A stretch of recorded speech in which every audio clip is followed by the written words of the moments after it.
امام احمد بن حنبل سے کسی نے پوچھا کہ حضرت علم کے حاصل کرنے کی مدت کیا ہے، کب سے کب تک علم حاصل کریں؟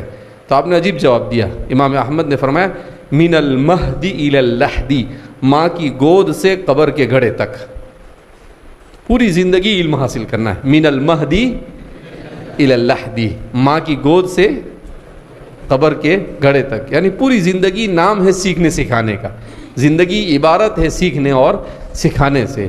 کوئی آدمی کبھی بھی پرفیکٹ نہیں ہوتا ہے، مکمل انسان نہیں بنتا ہے، اس کو مکمل بننے کی کوشش کرنی ہوتی ہے۔ قرآن کہتا ہے وَسَعَى لَهَا سَعْيَهَا وَهُوَ مُؤْمِنٌ فَأُولَئِكَ كَانَ سَعْيُهُمْ مَشْكُورًا، کہ کوشش کی اور مومن تھا تو اللہ نے اس کی کوشش کو برابر کیا، اس کی کوشش کا نتیجہ اللہ نے اس کو دیا۔